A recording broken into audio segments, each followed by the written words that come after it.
नमस्कार दोस्तों, स्वागत है आपका आपके ही अपनी यूट्यूब चैनल फ्री एजुकेशन में। दोस्तों, चर्चित महिलाएं करंट अफेयर्स का काफ़ी ज़्यादा ट्रेंडिंग टॉपिक होता है।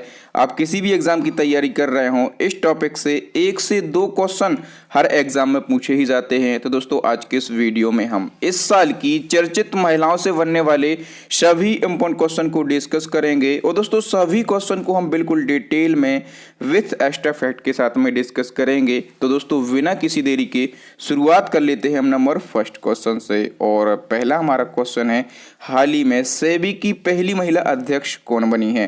तो दोस्तों, यदि आपको पहले से किसी क्वेश्चन का आंसर पता है तो वीडियो को पॉज करके अपना आंसर भी लगा सकते हैं। तो दोस्तों, सेबी की जो पहली महिला अध्यक्ष हैं वो बन गई हैं माधवीपुरी बुच। तो इस क्वेश्चन का डी ऑप्शन सही हो जाएगा। अब दोस्तों, इस क्वेश्चन के बारे में हम सभी इंपॉर्टेंट फैक्ट को डिस्कस कर लेते हैं। दोस्तों, जो माधवीपुरी बुच हैं, इन्होंने अजय त्यागी का स्थान लिया है। किसका? इन्होंने अजय त्यागी का स्थान लिया है। अब दोस्तों, यहाँ पर बात हुई है सेबी की, तो सेबी का फुल फॉर्म क्या होता है? Security and exchange board of India. Hindi में हम इसको भारतीय प्रतिभूति और विनिमय बोर्ड कहते हैं। इसकी स्थापना 1992 में की गई थी। इसका हेडक्वार्टर मुंबई में है और प्रेजेंट टाइम पे इसकी अध्यक्ष कौन बन गई हैं? तो माधवीपुरी बुच जो हैं इसकी नई अध्यक्ष बन गई हैं। और दोस्तों, जो सेबी है इसका प्रमुख कार्य क्या होता है? तो जो शेयर मार्केट हैं, ठीक है, उनमें जो निवेशक होते हैं, जो इन्वेस्टर होते हैं, उनके हितों की रक्षा करना, इसके साथ साथ शेयर मार्केट के जितने भी रूल्स एंड रेगुलेशन होते हैं सभी पर कंट्रोल करना, ये सेबी का प्रमुख कार्य होता है। नेक्स्ट क्वेश्चन को हम देखेंगे और नंबर सेकंड हमारा क्वेश्चन है और मोस्ट इंपॉर्टेंट क्वेश्चन है। कह रहा कि लता मंगेशकर जी का जन्म कब और कहाँ हुआ था। दोस्तों, लता मंगेशकर, इनका जन्म हुआ था 1929 में और इंदौर में इनका जन्म हुआ था। तो इस क्वेश्चन का वी ऑप्शन सही हो जाएगा। अब दोस्तों, लता मंगेशकर जी के बारे में सभी इंपॉर्टेंट क्वेश्चन को हम डिस्कस कर लेते हैं। तो देखो दोस्तों, जो लता मंगेशकर हैं ये कौन थी? तो ये प्रसिद्ध गायिका थी, ठीक है, और प्रसिद्ध गायिका थी। और 6 फरवरी 2022 को मुंबई में 92 वर्ष की आयु में इनका निधन हो गया है। लता मंगेशकर, इनका जन्म हुआ था 28 सितंबर 1929 को और मध्य प्रदेश की आर्थिक राजधानी कहा जाता है इंदौर को, ठीक है। तो मध्य प्रदेश की आर्थिक राजधानी इंदौर में इनका जन्म हुआ था। और लता मंगेशकर ने साल 1942 में महज 13 साल की आयु में अपने कैरियर की शुरुआत की थी और इन्होंने कई भारतीय भाषाओं में 30,000 से ज़्यादा गाने गाए, ठीक है। इन्होंने अब तक टोटल 30,000 से ज़्यादा गाने गाए थे। और दोस्तों, यदि हम बात करें कि इनको कौन कौन से अवार्ड मिल चुके हैं, तो इनको 2001 में भारत रत्न मिला था। स्टार लगा लीजिए, 2001 में इनको भारत रत्न, 1969 में पद्म भूषण और 1989 में दादा साहब फाल्के से इनको सम्मानित किया गया। 1999 में इनको पद्म विभूषण दिया गया। 2001 में महाराष्ट्र सरकार ने महाराष्ट्र भूषण अवार्ड दिया। और दोस्तों, यदि हम बात करें कि लता मंगेशकर जी के उपनाम कौन कौन से हैं, तो इनको भारत की स्वर कोकिला कहा जाता है। सभी लोग जानते होंगे क्या कहा जाता है इनको? भारत की स्वर कोकिला कहा जाता है। लेकिन और इनके और भी निकनेम हैं, ये भी आपको याद रखना है। इनको राष्ट्र की आवाज कहा जाता है। बॉलीवुड की नाइटिंगेल भी लता मंगेशकर जी को कहा जाता है। स्वर सामग्री इनको कहा जाता है। और सहरावती की आवाज जो है ये भी लता मंगेशकर जी को कहा जाता है, ठीक है। तो लता मंगेशकर जी के बारे में ये सारी बातें, ये सारे फैक्ट आपको याद रखना है। कुछ भी फैक्ट आपके एग्जाम में क्वेश्चन बन सकता है। और दोस्तों, इसी प्रकार से यदि आप डिटेल में सारे क्वेश्चन पढ़ेंगे तो मैं गारंटी से बोल सकता हूं कि आप एग्जाम में अच्छा स्कोर करके आएंगे, अच्छे से खेल के आएंगे। और दोस्तों, इसी क्रम में आप लोगों के लिए खुशखबरी है कि हमारी अब तक की अपडेट ई बुक लॉन्च हो गई है, ठीक है। ई बुक अपडेट लॉन्च हो गई है। तो यदि आपने इसको डाउनलोड नहीं किया है तो आप डाउनलोड कर सकते हैं। इस ई बुक के बारे में थोड़ा सा बता दूं कि इस ई बुक के अंदर क्या क्या आपको देखने के लिए मिल जाएगा। तो आपको 35 से ज़्यादा टॉपिक 22 करंट अफेयर्स इस ई बुक के अंदर देखने के लिए मिल जाएंगे, ओके। और 1100 प्लस डिटेल एमसीक्यू आपको यहाँ पर देखने के लिए मिल जाएंगे। यदि हम बात करें कि टोटल एमसीक्यू कितने रहेंगे इस ई बुक के अंदर, तो 3000 से 3500 डिटेल एमसीक्यू आपको इस ई बुक के अंदर देखने के लिए मिल जाएंगे। दोस्तों, मैं बार बार बोल रहा हूँ डिटेल एमसीक्यू, इसका मतलब क्या है? जिस प्रकार से मैं यहाँ पर आपको पढ़ा रहा हूँ, एक क्वेश्चन है, ठीक है, उसके 4 ऑप्शन हैं, फिर नीचे उसका आंसर रहेगा और इस प्रकार से उस क्वेश्चन की डिटेल रहेगी। ठीक है, तो यदि आप 3500 डिटेल एमसीक्यू पढ़ते हैं तो कोई भी एग्जाम हो आप उस एग्जाम की खोपड़ी में जरूर छेद करके आएंगे, मैं गारंटी से बोल सकता हूं। तो जरूर इस ई बुक को अभी के अभी बाय करके इसको डाउनलोड करें। नेक्स्ट क्वेश्चन को हम देखेंगे और दोस्तों नेक्स्ट हमारा क्वेश्चन है, प्रतिष्ठित भारत रत्न डॉक्टर अंबेडकर पुरस्कार 2021 से किसको सम्मानित किया गया। दोस्तों भारत रत्न डॉक्टर अंबेडकर पुरस्कार 2021 और ये किसको दिया गया है। दोस्तों ये दिया गया है हर्षाली मल्होत्रा के लिए, डी ऑप्शन सही हो जाएगा। दोस्तों आप लोगों ने एक मूवी देखी होगी बजरंगी भाईजान। ठीक है, तो बजरंगी भाईजान में मुन्नी का एक रोल था। ठीक है, तो मुन्नी का रोल किसने प्ले किया था, हर्षाली मल्होत्रा ने प्ले किया था। ये आप फोटो में देख पा रहे होंगे, दूसरी साइड इतनी बड़ी हो गई है ये मुन्नी। ठीक है, इनका नाम क्या था, हर्षाली मल्होत्रा इनका नाम था। बजरंगी भाईजान जो है ये कबीर खान की मूवी थी। ठीक है, कबीर खान के डायरेक्शन में ये मूवी बनाई गई थी और मुन्नी का रोल प्ले करने वाली हर्षाली को ये अवार्ड दिया गया है। ठीक है, ये अवार्ड किसने दिया है, तो महाराष्ट्र के प्रेजेंट टाइम पे जो गवर्नर हैं भगत सिंह कोश्यारी। ठीक है, तो भगत सिंह कोश्यारी ने हर्षाली मल्होत्रा के लिए ये अवार्ड दिया है, याद रखना ये भी मोस्ट इंपॉर्टेंट क्वेश्चन है। नेक्स्ट हमारा क्वेश्चन दोस्तों, प्रसिद्ध सामाजिक कार्यकर्ता सिंधुताई सपकाल का हाल ही में निधन हो गया है, इन्हें किस वर्ष पद्मश्री से सम्मानित किया गया था। दोस्तों सिंधुताई सपकाल इनको अभी रिसेंटली 2021 में ही पद्मश्री दिया गया था और ये काफ़ी ज़्यादा चर्चाओं में रही थी, व्हील चेयर पर आई थी ये और हमारे प्रेसिडेंट साहब ने इनको पद्मश्री से सम्मानित किया था। तो इनके बारे में हम थोड़ी सी डिटेल जान लेते हैं। दोस्तों जनवरी 2022 को प्रसिद्ध सामाजिक कार्यकर्ता सिंधुताई सपकाल का 73 वर्ष की आयु में निधन हो गया है। दोस्तों इनका जन्म कहाँ पर हुआ था, तो महाराष्ट्र में इनका जन्म हुआ था। इसके साथ याद रखना कि दोस्तों जो सिंधुताई सपकाल हैं इनको महाराष्ट्र की मदर टेरेसा कहा जाता है। मोस्ट इंपॉर्टेंट फैक्ट है, महाराष्ट्र की मदर टेरेसा जो है ये सिंधुताई सपकाल को कहा जाता है। इनको 2021 में अभी रिसेंटली ही इनको पद्मश्री से सम्मानित किया गया। इसके अलावा इनको महाराष्ट्र सरकार के द्वारा अहिल्याबाई होलकर पुरस्कार से भी सम्मानित किया गया। अच्छा, इनके जीवन पर एक पूरी मूवी भी बन चुकी है। ठीक है, मूवी का नाम क्या है, मी सिंधुताई सपकाल। और दोस्तों ये जो मूवी है मी सिंधुताई सपकाल ये कब रिलीज हुई थी, तो ये 2010 में रिलीज हुई थी। ओके, तो ये सारी बातें, ये सारे फैक्ट आपको इनके बारे में याद रखना है। नेक्स्ट वन की बात करेंगे और नेक्स्ट हमारा क्वेश्चन है, गुजरात विधानसभा की पहली महिला अध्यक्ष कौन बनी है। दोस्तों गुजरात विधानसभा की पहली महिला अध्यक्ष जो हैं ये बन गई हैं नीमाबेन आचार्य। तो इस क्वेश्चन का वी ऑप्शन सही हो जाएगा। आगे बढ़ेंगे और नेक्स्ट हमारा क्वेश्चन है, अमेरिका सुप्रीम कोर्ट की पहली अश्वेत महिला जज कौन बनी है। दोस्तों अमेरिका सुप्रीम कोर्ट की पहली अश्वेत महिला जज जो हैं ये केतनजी ब्राउन जैक्सन बन गई हैं। तो इस क्वेश्चन का सी ऑप्शन सही हो जाएगा। अब दोस्तों यहाँ पर बात हुई है अमेरिका की, तो अमेरिका आप लोग जानते होंगे कि उत्तरी अमेरिका महाद्वीप में स्थित है। इसकी जो कैपिटल है वो है वाशिंगटन डीसी। इसकी करेंसी अमेरिकन डॉलर है। यहाँ के प्रेसिडेंट जो हैं ये जो बाइडेन हैं और ये जो बाइडेन जो हैं ये 46 नंबर के प्रेसिडेंट हैं अमेरिका के। और यहाँ की जो उपराष्ट्रपति हैं वो है कमला हैरिस। और कमला हैरिस जो हैं ये भारतीय मूल की हैं। ठीक है, और दोस्तों कमला हैरिस जो हैं ये पहली महिला उपराष्ट्रपति हैं अमेरिका की, ये भी आपको याद रखना है। नेक्स्ट हमारा क्वेश्चन है, भारत की सबसे युवा महिला पायलट कौन बन गई हैं। दोस्तों भारत की सबसे युवा महिला पायलट जो हैं ये बन गई हैं आयशा अजीज। तो इस क्वेश्चन का वी ऑप्शन सही हो जाएगा, आयशा अजीज। ये जिस समय भारत की पायलट बनी थी उस टाइम इनकी एज कितनी थी, तो 25 ईयर थी। और दोस्तों यदि हम बात करें कि आयशा अजीज कहाँ से बिलोंग करती हैं, तो दोस्तों ये जम्मू कश्मीर से बिलोंग करती हैं। कहाँ से, जम्मू कश्मीर से ये बिलोंग करती हैं। नेक्स्ट वन की बात करेंगे, भारतीय एथलीट हिमा दास को किस राज्य में पुलिस उप अधीक्षक यानी कि डीएसपी के रूप में नियुक्त किया गया है। दोस्तों हिमा दास को डीएसपी बनाया गया है असम राज्य के अंदर। तो इस क्वेश्चन का ए ऑप्शन सही हो जाएगा। दोस्तों असम के प्रेजेंट टाइम पे सीएम है सर्बानंद सोनोवाल और इन्होंने हिमा दास को असम के अंदर डीएसपी नियुक्त किया है। ठीक है, और हिमा दास का एक निकनेम याद रख लो, इनको क्या कहा जाता है, तो दोस्तों इनको ढींग एक्सप्रेस के नाम से जाना जाता है। ठीक है, ढींग एक्सप्रेस किसको कहा जाता है, हिमा दास को कहा जाता है।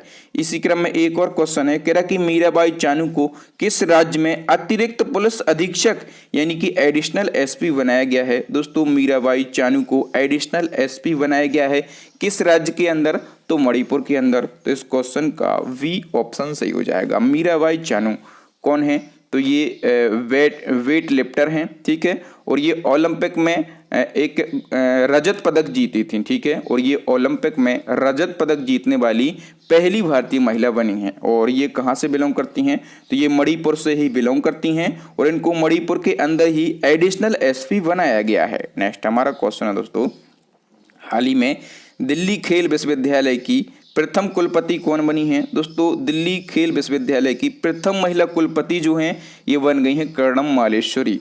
तो इस क्वेश्चन का डी ऑप्शन सही हो जाएगा। यदि हम बात करें फैक्टों की, तो दिल्ली सरकार ने कर्णम मालेश्वरी को दिल्ली खेल विश्वविद्यालय का कुलपति नियुक्त किया है। और कर्णम मालेश्वरी जो हैं ये वेट लिफ्टर हैं और ये कहाँ से बिलोंग करती हैं, तो आंध्र प्रदेश से ये बिलोंग करती हैं। और दोस्तों ये ओलंपिक में कोई पदक जीतने वाली भारत की पहली महिला एथलीट हैं। ठीक है, और इन्होंने जब सिडनी ओलंपिक हुआ था 2000 में, तो इसमें इन्होंने ब्रॉन्ज मेडल जीता था। नेक्स्ट वन की बात करेंगे, सेल की पहली महिला अध्यक्ष कौन बनी है। दोस्तों सेल और इसकी पहली महिला अध्यक्ष जो हैं ये सोमा मंडल बनी हैं। ए ऑप्शन सही हो जाएगा। और दोस्तों यदि हम बात करें सोमा मंडल की, तो इन्होंने किसको रिप्लेस किया है, इन्होंने अनिल कुमार चौधरी को रिप्लेस किया है। ठीक है, अब दोस्तों यहाँ पर बात हुई है सेल की, तो सेल का फुल फॉर्म होता है steel authority of India limited. इसकी स्थापना 1954 में की गई थी। इसका हेडक्वार्टर न्यू दिल्ली में है। इसकी प्रेजेंट टाइम पे चेयरमैन जो हैं ये सोमा मंडल हैं। और दोस्तों सेल जो है ये भारत की सबसे बड़ी सरकारी कंपनियों में से एक है। और ये जो सेल है ये महारत्न कंपनी कब बनी, तो ये 2010 में महारत्न कंपनी बनी थी। ठीक है, प्रेजेंट टाइम पे महारत्न कंपनियों की संख्या कितनी है, 11 है। और 11वीं महारत्न कंपनी जो है ये पीएफसी बन गई है, इसको भी आप याद रखेंगे। और ये हाल ही में 11वीं महारत्न कंपनी बनी है। नेक्स्ट हमारा क्वेश्चन दोस्तों, किस भारतीय मूल की नर्स को हाल ही में सिंगापुर में राष्ट्रपति पुरस्कार मिला है। दोस्तों सिंगापुर के अंदर राष्ट्रपति पुरस्कार मिला है एक भारतीय मूल की नर्स को। उस नर्स का नाम क्या है, दोस्तों उस नर्स का नाम है कला नारायण स्वामी। तो इस क्वेश्चन का वी ऑप्शन सही हो जाएगा। और कला नारायण स्वामी का फोटो भी देख पा रहे होंगे। और इनको हाल ही में सिंगापुर के अंदर कोरोना महामारी के दौरान कोविड वॉरियर के रूप में काम करने के लिए इनको सिंगापुर में राष्ट्रपति पुरस्कार से सम्मानित किया गया। ये क्वेश्चन भी बन सकता है आपके एग्जाम में। नेक्स्ट हमारा क्वेश्चन है, पाकिस्तान सुप्रीम कोर्ट की पहली महिला जज कौन बनी है। दोस्तों पाकिस्तान सुप्रीम कोर्ट की और पहली महिला जज यानी कि फर्स्ट वुमेन जज इन पाकिस्तान सुप्रीम कोर्ट कौन बनी है, आयशा मलिक बनी है। वी ऑप्शन सही हो जाएगा। नेक्स्ट हमारा क्वेश्चन है, पद्मश्री प्राप्त प्रसिद्ध कथकली नृत्यांगना मिलीना साल्विनी का जन्म किस देश में हुआ था। दोस्तों मिलीना साल्विनी याद रखना है, ये पद्मश्री प्राप्त करता है। ठीक है, और ये कौन है, तो ये प्रसिद्ध कथकली नृत्यांगना है। ठीक है, इनका हाल फिलहाल निधन हो गया है। इनका जन्म हुआ था इटली के अंदर। तो इस क्वेश्चन का ए ऑप्शन सही हो जाएगा। इनके बारे में हम इम्पोर्टेंट फैक्टों को डिस्कस कर लेते हैं। दोस्तों हाल ही में जनवरी 2022 को इटली में जन्मी मिलीना साल्विनी का और पेरिस में निधन हो गया है। ठीक है, और इटली में जन्मी मिलीना साल्विनी ने केरल से कथक नृत्य सीखा और पेरिस में जाकर भारतीय नृत्य शैलियों के लिए सेंटर मंडप नाम से एक स्कूल चलाया। ठीक है, और दोस्तों इनको भारत सरकार ने 2019 में, कब 2019 में पद्मश्री पुरस्कार से भी सम्मानित किया था। ठीक है, याद रखना ये क्वेश्चन जो है ये आपके एग्जाम के लिए इम्पोर्टेंट है। नेक्स्ट क्वेश्चन है, ऑस्ट्रेलियन ओपन 2022 में महिला एकल का खिताब किसने जीता है। दोस्तों ऑस्ट्रेलियन ओपन 2022 में और महिला एकल का खिताब जो है ये जीता है एशले वार्टी ने।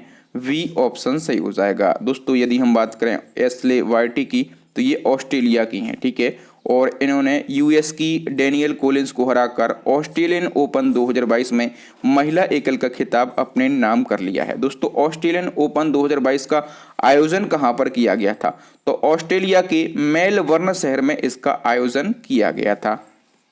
नेक्स्ट हमारा क्वेश्चन है, लेजेंड लीग क्रिकेट ने किस महिला क्रिकेटर को अपना ब्रांड एम्बेसडर नियुक्त किया है? दोस्तों लेजेंड क्रिकेट लीग यानी कि LLC, ठीक है, और इसने अपना ब्रांड एम्बेसडर जो है ये झूलन गोस्वामी के लिए बनाया है। वी ऑप्शन सही हो जाएगा, ठीक है। दोस्तों जो LLC यानी कि लेजेंड लीग क्रिकेट है, ये जो पूर्व क्रिकेटर होते हैं, जो क्रिकेट से रिटायर्ड हो गए हैं, ऐसे खिलाड़ियों के लिए एक खेल होता है, उसको हम LLC कहते हैं। और इसके लिए ब्रांड एम्बेसडर जो है ये किसको बनाया गया है? झूलन गोस्वामी के लिए बनाया गया है, और ये महिला क्रिकेटर हैं। इसी क्रम में एक और हमारा क्वेश्चन है, किस महिला क्रिकेटर को बैंक ऑफ बड़ौदा द्वारा अपना ब्रांड एंडोर्सर्स बनाया गया? दोस्तों बैंक ऑफ बड़ौदा के द्वारा अपना ब्रांड एंडोर्सर्स जो है ये किसके लिए बनाया गया है? शेफाली वर्मा के लिए बनाया गया, ठीक है। और शेफाली वर्मा जो हैं ये भारतीय क्रिकेट की एक महिला खिलाड़ी हैं। क्वेश्चन है, ONGC की पहली महिला चेयरमैन और CMD कौन बनी है? दोस्तों ONGC और इसकी पहली महिला चेयरमैन और मैनेजिंग डायरेक्टर यानी कि CMD बनी है अलका मित्तल। तो इस क्वेश्चन का वी ऑप्शन सही हो जाएगा। अब दोस्तों आपके माइंड में तुरंत क्लिक करना चाहिए ONGC का फुल फॉर्म। तो ONGC का फुल फॉर्म होता है oil and natural gas corporation, Hindi में हम इसको तेल और प्राकृतिक गैस निगम कहते हैं। इसकी स्थापना 1956 में की गई थी। इसका जो हेडक्वार्टर है ये न्यू दिल्ली के अंदर स्थित है। नेक्स्ट वन की बात करेंगे, किस देश की महिला HIV से ठीक होने वाली विश्व की पहली महिला बन गई है? दोस्तों HIV एड्स, और इसके बारे में सभी लोग जानते होंगे कि ये बहुत ही संक्रामक और जानलेवा बीमारी है। इस बीमारी को अब तक लाइलाज माना जाता था, लेकिन अमेरिका के वैज्ञानिकों ने एक नई तकनीक के माध्यम से HIV एड्स से संक्रमित महिला का इलाज करके उसको ठीक कर दिया है, ठीक है। तो ये महिला कहाँ की है? अमेरिका की ये महिला है, और ये HIV से ठीक होने वाली दुनिया की पहली महिला बन गई है। याद रखना ये क्वेश्चन इंपॉर्टेंट रहेगा आपके एग्जाम पॉइंट ऑफ व्यू से। नेक्स्ट हमारा क्वेश्चन है, महिला हॉकी एशिया कप 2022 का खिताब किसने जीता है? दोस्तों महिला हॉकी एशिया कप 2022 और इसका खिताब किसने जीता है? जापान ने। वी ऑप्शन सही हो जाएगा। इंपॉर्टेंट फैक्टों की हम बात करेंगे। दोस्तों महिला हॉकी एशिया कप 2022 का इस साल कौन सा संस्करण यानी कि ऑडिशन था? तो 10वां था। और इसका आयोजन कहां पर किया गया? तो ओमान के मस्कट शहर में इसका आयोजन किया गया, और 21 से 28 जनवरी 2022 तक इसका आयोजन किया गया। इस प्रतियोगिता में जापान ने दक्षिण कोरिया को 4-1 से हराकर महिला हॉकी एशिया कप 2022 का खिताब अपने नाम कर लिया है। अच्छा, इस प्रतियोगिता में यानी कि महिला हॉकी एशिया कप 2022 में भारतीय महिला हॉकी टीम का स्थान कौन सा रहा है? तो अपना स्थान जो है तीसरा रहा है, याद रखना। नेक्स्ट हमारा क्वेश्चन है, हाल ही में भारतीय सेना की पहली महिला जज कौन बनी है? दोस्तों भारतीय सेना की पहली महिला जज जो हैं ये बन गई हैं ज्योति शर्मा। तो इस क्वेश्चन का ए ऑप्शन सही हो जाएगा। नेक्स्ट हमारा क्वेश्चन है, वायलेट बरुआ किस राज्य की पहली महिला पुलिस महानिरीक्षक बनी है? दोस्तों जो वायलेट बरुआ हैं ये असम राज्य की, कहाँ की? ये असम राज्य की पहली महिला पुलिस महानिरीक्षक बनी हैं। ए ऑप्शन सही हो जाएगा। अब दोस्तों यदि हम बात करें असम की, तो सभी लोग जानते होंगे असम की कैपिटल क्या है? तो असम की कैपिटल दिसपुर है। यहाँ के CM कौन है? तो हेमंत बिस्वा शर्मा यहाँ के CM हैं। और यहाँ के गवर्नर कौन है? तो जगदीश मुखी। कौन है? जगदीश मुखी जो हैं ये असम के गवर्नर हैं। नेक्स्ट वन की बात करेंगे, पद्मश्री पुरस्कार से सम्मानित होने वाली पहली भारतीय महिला फुटबॉलर कौन बनी है? दोस्तों पद्मश्री से सम्मानित होने वाली पहली भारतीय महिला फुटबॉलर जो हैं ये बनी है ओयनम बेम्बेम देवी। तो इस क्वेश्चन का ए ऑप्शन सही हो जाएगा, ठीक है। और पद्मश्री तो सभी लोग जानते होंगे ये हमारे देश का कौन से नंबर का सर्वश्रेष्ठ नागरिक पुरस्कार है? तो ये हमारे देश का चौथे नंबर का सर्वश्रेष्ठ नागरिक पुरस्कार है। और इससे सम्मानित होने वाली पहली महिला फुटबॉलर जो हैं ये ओमनम बेम्बेम देवी बन गई हैं। नेक्स्ट क्वेश्चन है, देश की सबसे युवा मेयर बनने वाली महिला का नाम क्या है? दोस्तों देश की सबसे युवा मेयर बनने वाली महिला का नाम जो है ये है आर्या राजेंद्रन। तो इस क्वेश्चन का ए ऑप्शन सही हो जाएगा। डिटेल की यदि हम बात करें तो आर्या राजेंद्रन 21 साल की हैं और ये कॉलेज की स्टूडेंट हैं, ठीक है। और ये केरल के तिरुवनंतपुरम नगर निगम का इनको मेयर चुना गया है। इसके साथ आर्या राजेंद्रन मेयर पद पर नियुक्त होने वाली भारत की सबसे कम उम्र की व्यक्ति बन गई हैं, याद रखना। इसी क्रम में एक और क्वेश्चन आपसे पूछा जाएगा कि हाल ही में किस राज्य की रेशमा मरियम राय सबसे युवा पंचायत अध्यक्ष बनी है। दोस्तों रेशमा मरियम राय, और ये सबसे युवा पंचायत अध्यक्ष बनी है किस राज्य की? केरला की। तो इस क्वेश्चन का वी ऑप्शन सही हो जाएगा। और ये जो रेशमा मरियम राय हैं इनकी एज भी कितनी है? तो ये इनकी एज भी 21 साल है, ठीक है। और ये जो हैं ये देश की सबसे युवा पंचायत अध्यक्ष बन गई हैं। और ये केरला की किस पंचायत से चुनी गई हैं? ये क्वेश्चन बन सकता है। तो अरवापुलम ग्राम पंचायत है केरला की, ठीक है। तो यहाँ से ये पंचायत अध्यक्ष चुनी गई हैं, याद रखना। दोस्तों यहाँ पर हमने 25 महिलाओं के बारे में डिस्कस किया और जितने भी इम्पोर्टेंट क्वेश्चन हैं और जितने भी इम्पोर्टेंट फैक्ट हैं सभी को डिस्कस किया बिल्कुल डिटेल में विथ एक्स्ट्रा फैक्ट के साथ में। आपको वीडियो कैसा लगा, मेरे पढ़ाने का तरीका कैसा लगा, कमेंट सेक्शन में अपने फीडबैक जरूर दें। अब नेक्स्ट एंड लास्ट क्वेश्चन आपके लिए चैलेंजिंग क्वेश्चन, इसका आंसर आपको कमेंट सेक्शन में कमेंट करके बताना है। भारत का पहला ई मछली बाजार ऐप को किस राज्य की सरकार ने लॉन्च किया? और जिस भी राज्य की सरकार ने इस ऐप को लॉन्च किया है उसके बारे में डिटेल लिखना है कि वहाँ के सीएम कौन है, वहाँ की कैपिटल कौन क्या है, वहाँ के गवर्नर कौन है। और ई मछली बाजार ऐप के बारे में यदि आपको कोई और फैक्ट पता है तो ये फैक्ट भी लिख सकते हैं। तो थैंक यू दोस्तों, वीडियो देखने के लिए बहुत बहुत धन्यवाद। वीडियो आपको कैसा लगा ईमानदारी से कमेंट सेक्शन में कमेंट करके बताएं। वीडियो अच्छा लगा हो तो वीडियो को लाइक करें, अपने दोस्तों के साथ में इस वीडियो को शेयर करें। ई बुक को अभी तक डाउनलोड नहीं किया है तो ई बुक को डाउनलोड कर लें।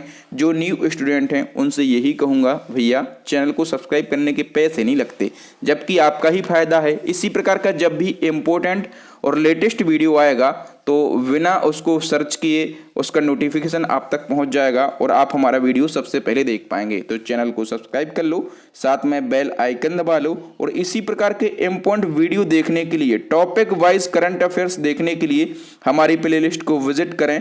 तो टॉपिक वाइज करंट अफेयर्स 2022 की प्लेलिस्ट मिल जाएगी, इम्पोर्टेंट करंट अफेयर्स की प्लेलिस्ट मिल जाएगी और मंथली वाइज करंट अफेयर्स की आपको प्लेलिस्ट मिल जाएंगी। तो 3 प्लेलिस्ट आपको मिल जाएंगी। जो भी टॉपिक देखना चाहें, जो भी आप वीडियो देखना चाहें वो वीडियो देख सकते हैं। तो थैंक यू दोस्तों, राम राम, दुआ सलाम। मिलते हैं किसी नेक्स्ट वीडियो में किसी नए टॉपिक के साथ। तब तक के लिए इजाज़त दीजिए। जय हिंद, जय भारत, भारत माता की जय।